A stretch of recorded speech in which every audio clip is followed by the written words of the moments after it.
One of UTRGV's newest degrees is the Bachelor of Arts in Human Dimensions of Organizations. The HDO makes liberal arts work for you. It teaches students how to use the humanities and social/behavior sciences to understand workplace interactions and how organizations can best serve their employees, customers, and clients. Classes are limited to 30 students and start this spring in Edinburgh and Brownsville. If you think education should work for you, then visit utrgv.edu/HDO and register for HDOS 3301.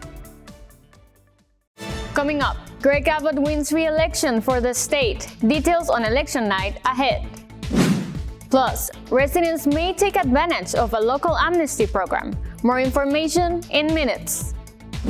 And Dr. Judson Brewer talks about bad habits. KVAQ-TV starts now.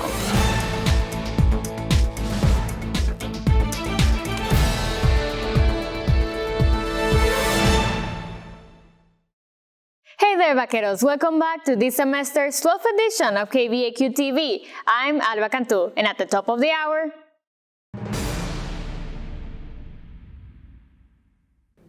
Governor Greg Abbott will be serving a third term as governor of Texas.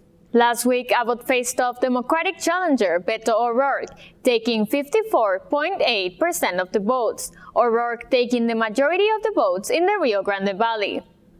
In Cameron County, O'Rourke led the race with 54.01% of the votes, while Abbott trailed with 44.48% of the votes. In Hidalgo County, O'Rourke led with 58.53% of the votes, while Abbott trailed off with 40.24% of the votes. In his speech to his supporters, O'Rourke mentions what he will do after this election. I don't know what my role or yours will be going forward, but I'm in this fight for life. I'm in this with you. We started this campaign in South Texas. We celebrated my primary victory in South Texas. Tonight, we return to South Texas to celebrate my re-election for being your governor for 4 more years. Abbott held his re-election watch party at Quinta Mazatlan in McAllen, as border security is his #1 priority in the Rio Grande Valley. Abbott states he plans to work every single day to have safer streets, better education, and continue to support small businesses across Texas. He mentions one of his priorities for this upcoming term is to keep Texas #1 in economy and jobs in the U.S.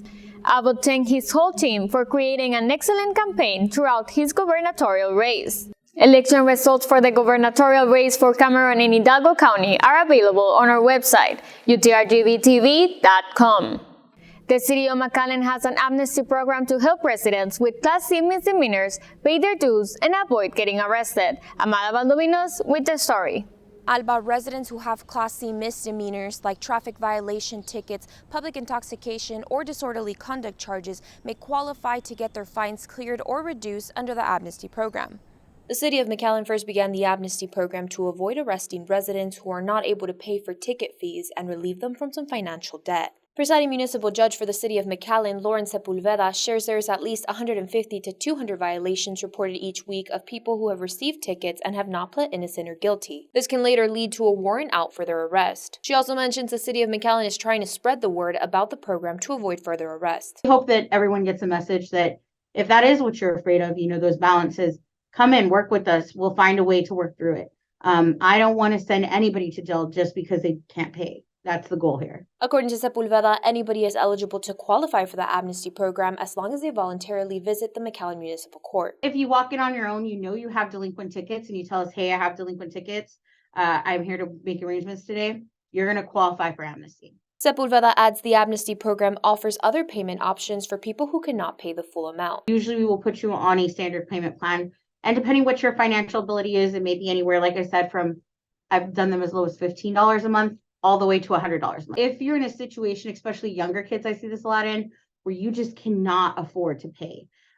Community service is always an option. Biology major at UTRGV, Jonathan Martinez, shares that although he has not had to use the amnesty program, he understands how it can be beneficial for people who may be struggling financially. He also shares why he agrees with the plan only being offered once a year. I think 30 days is, enough.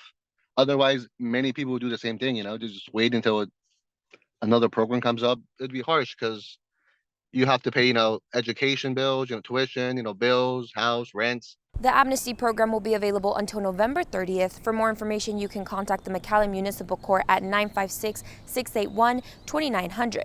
For KVAQ-TV, I'm Amada Baldovinos. Bad habits can be harmful to many students if they do not know how to control them. But research is available to help minimize unhealthy patterns and behaviors. Felix Valderas with more.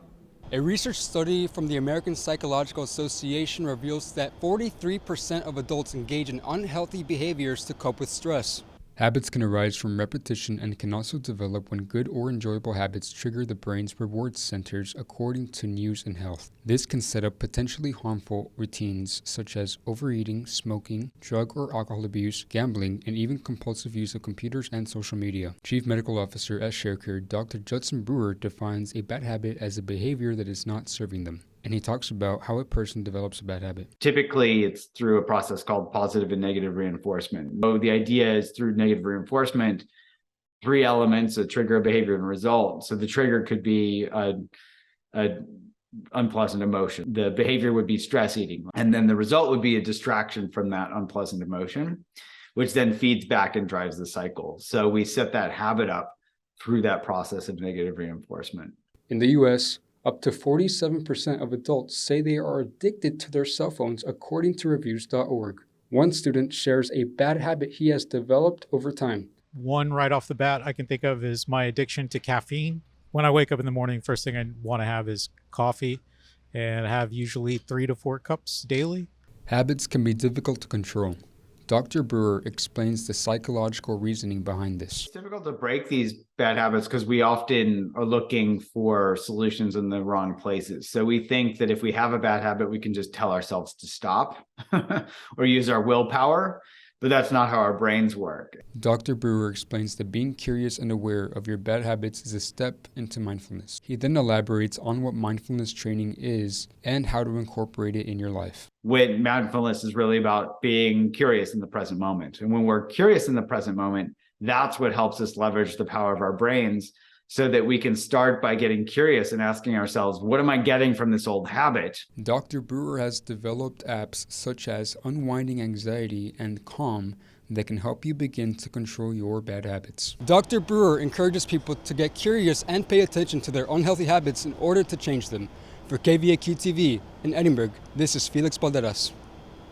That's all for today. Make sure to watch us Monday through Friday on Micas Monitors and on social media. You can also grab a copy of the writing newspaper at stand locations in both campuses. For KVAQ-TV, I'm Alba Cantu. Stay safe, vaqueros. Cut.